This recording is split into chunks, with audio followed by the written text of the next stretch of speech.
Edward Tahniah ya, hari pertama telah bersedia untuk berucap. Dipersilakan Yang Berhormat.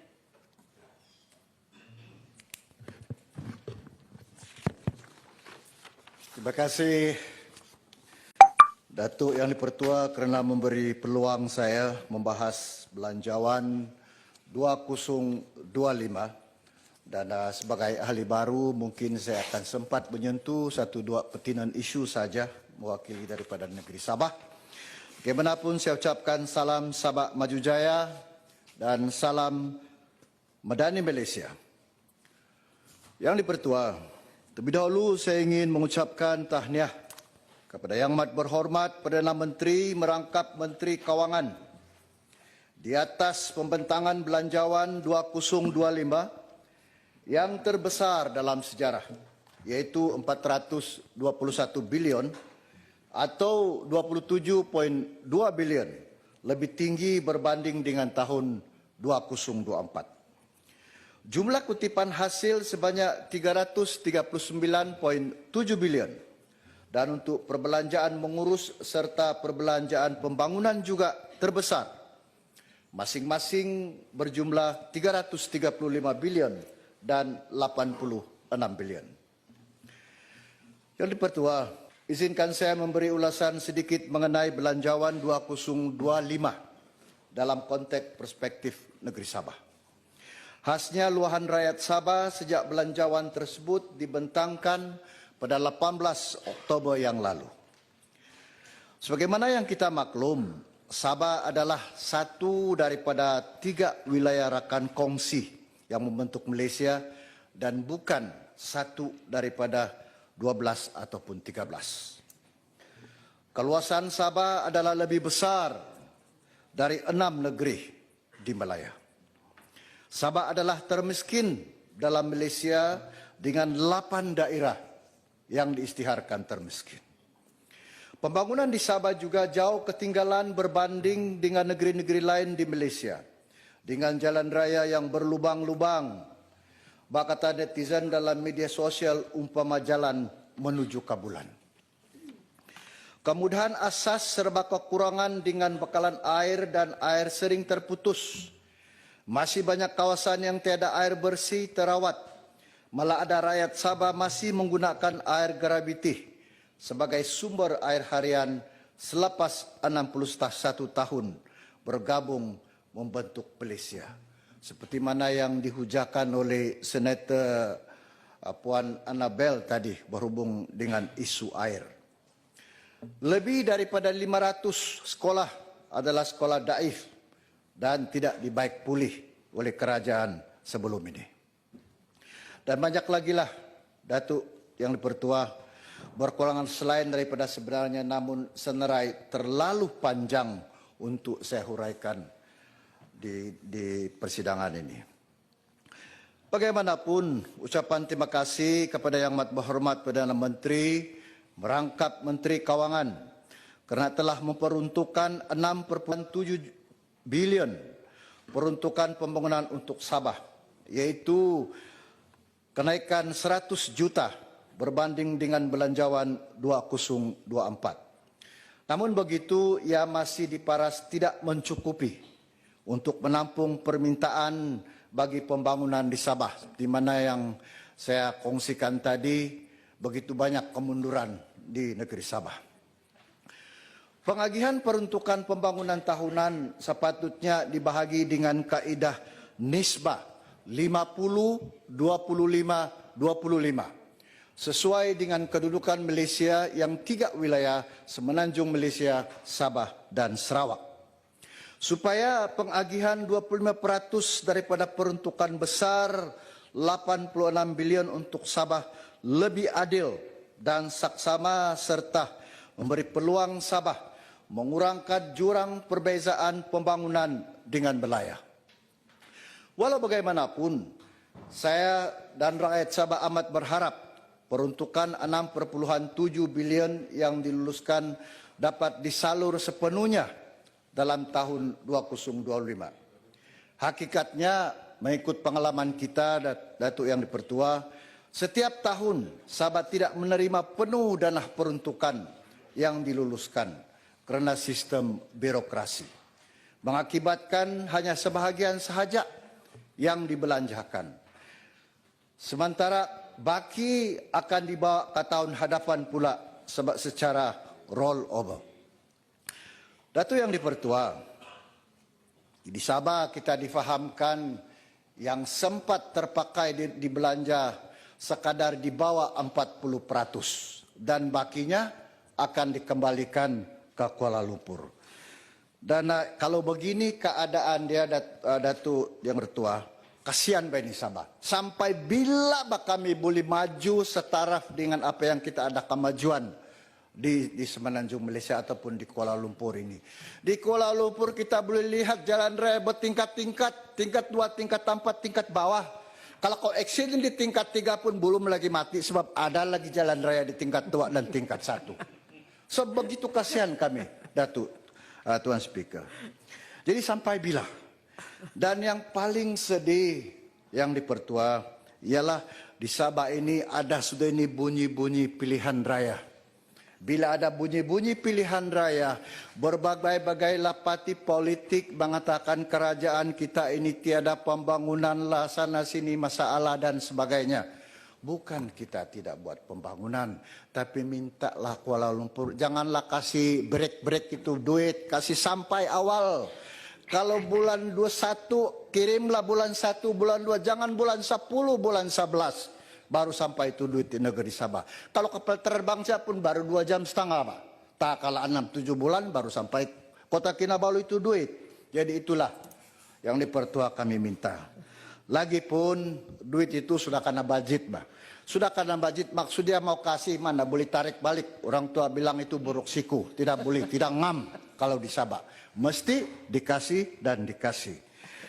Saudara-saudara macam belai raya pula. Yang Dipertua, kita tidak maulah. Datuk Yang Dipertua, seronok saya dengar. Boleh saya mencelah? Oh, ya. Boleh mencelah? Jika dibenarkan. Sabah sekarang ni bermasalah, duit tak sempat dihabis belanja. Tapi yang sebahagian negeri ni bukan tak sempat nak habis belanja, tak diberi. Walaupun hartanya sendiri seperti royalti yang Sabah dan Terengganu sama-sama miliki. Sabah dapat, Terengganu tidak.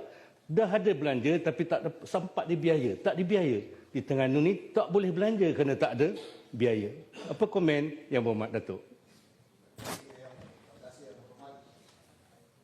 Terima kasih Yang Berhormat. Sama-sama kita perjuangkan agar Terengganu dan Sabah terus maju. Jadi Yang Dipertua, kita tidak maulah.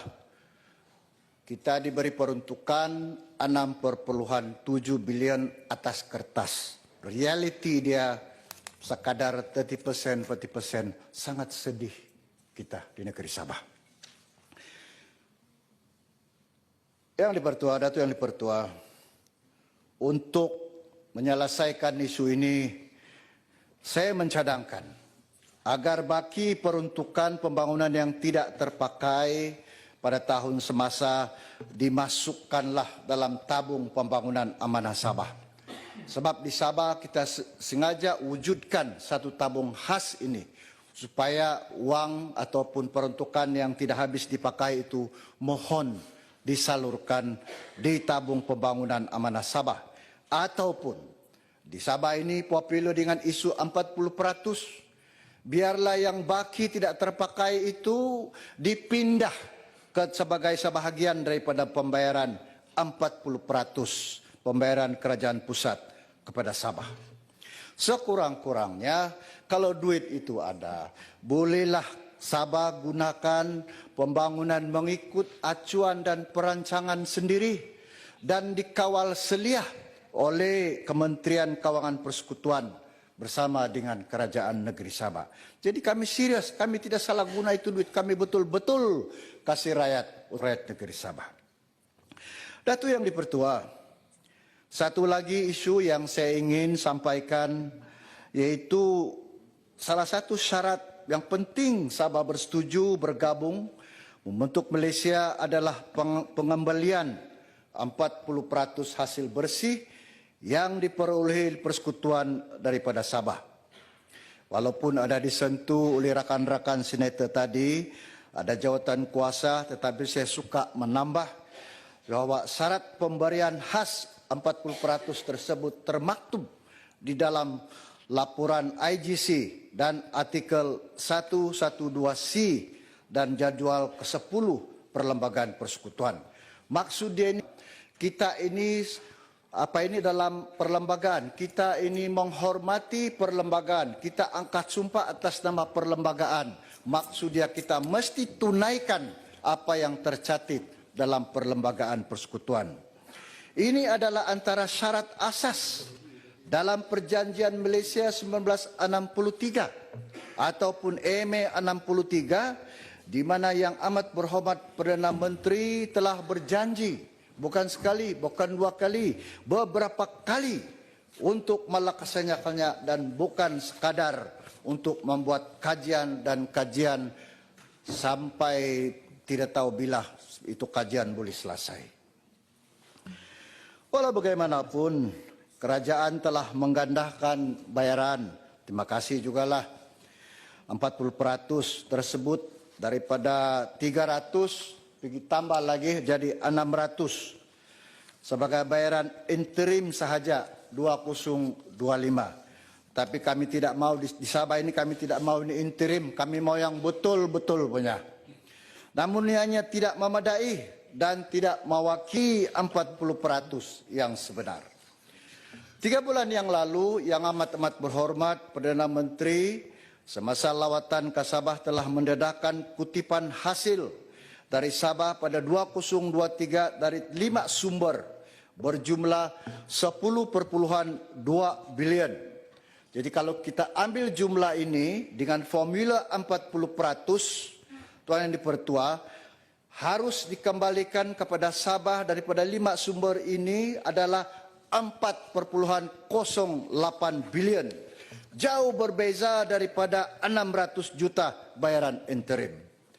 Adalah dianggarkan jumlah sebenar pemberian khas 40% tersebut adalah melebihi 10 bilion satu tahun.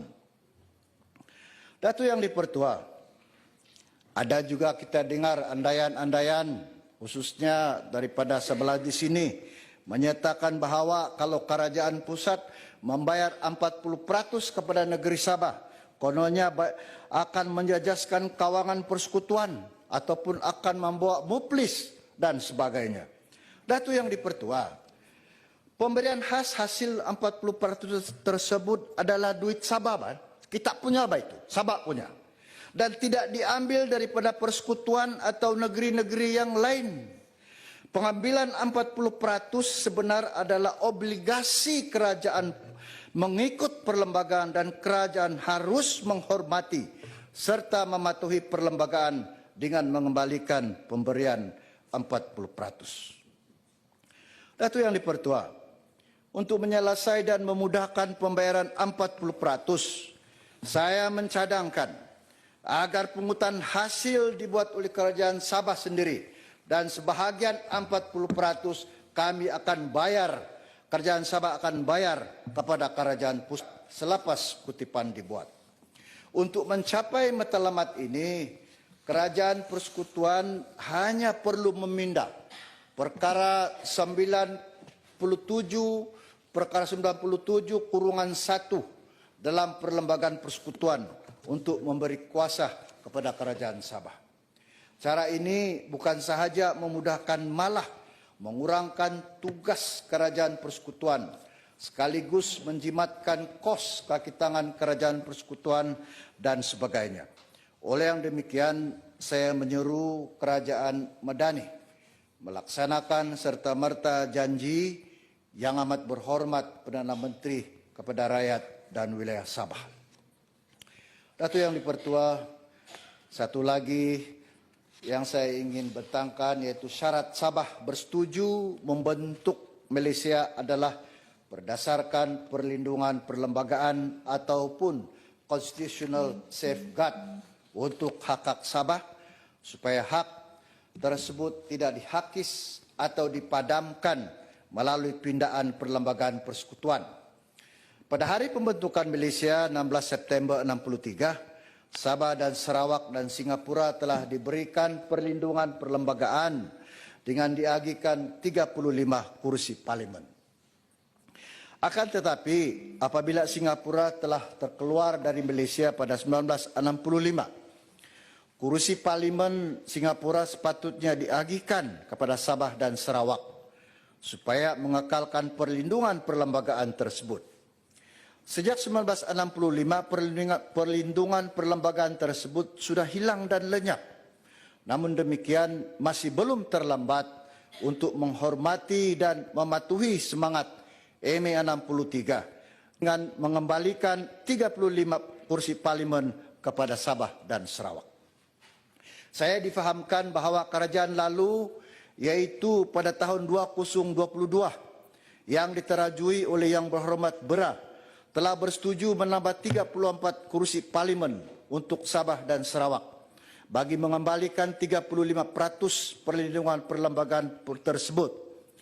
Rakyat Sabah amat berharap kerajaan Madani sekarang mengambil tindakan yang sewajarnya dengan memindah perlembagaan dan memperuntukkan serta mengekalkan 35% kursi parlimen untuk Sabah dan Sarawak dalam masa yang terdekat ini. Kerana ada saya dengar hanya akan diberi perhatian dipertimbangkan selepas PRU yang akan datang. Itu lama lagi Datuk yang dipertua 2027, lama lagi. So buatlah sekarang sebelum 2027.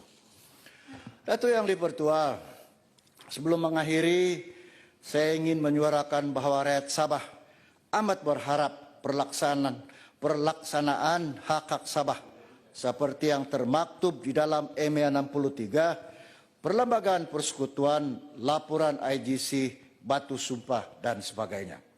Rakyat Sabah amat mengharap Kerajaan Madani yang diterajui oleh Yang Amat Berhormat Perdana Menteri mengotakkan janji untuk melaksanakan MA 63. Kerajaan Madani perlu mengembalikan hak-hak Sabah Sarawak yang terhakis atau diabaikan dan tidak mengikut jejak kerajaan-kerajaan yang lalu yang tidak menghormati, malah mengenepikan serta menidakkan hak-hak Sabah Sarawak seperti yang termaktub dalam MA 63. Begitu juga hak minyak dan gas yang keluar dari bumi Sabah di mana pelantar benua bersama laut di atasnya serta minyak dan gas di bawahnya yang mana sudah lama menjadi tanah Sabah sejak 1954 mengikut Queen's Order in Council. Datuk yang dipertua, kami hargai anggapan Kuala Lumpur yang mengatakan kita ini di Sabah ini sebagai kawan. Jadi kalau kawan, layanlah kami sebagai kawan, berilah perhatian kami sebagai kawan, tolonglah kami sebagai kawan. Janganlah terma kawan itu seolah-olah terpakai, terterjemah hanya apabila Kuala Lumpur ada kepentingan. Tapi bila kami menuntut hak-hak kami, kami dilihat sebagai lawan pula. Datuk yang dipertua, dengan itu saya berharaplah kerajaan memberi perhatian penuh dan melaksanakan cadangan-cadangan tadi yang merupakan suara hati rakyat Sabah demi kesejahteraan dan Malaysia. Akhir sekali, Datuk yang dipertua, saya mohon menyokong belanjawan 2025 dan saya akhiri dengan ucapan selamat menyambut Hari Christmas 2024 dan Tahun Baru 2025. Terima kasih. Terima kasih YB. Walaupun baru angkat sumpah tapi ucapan yang begitu bernas memperjuangkan hal-hal Sabah dan tepat pada masanya pula.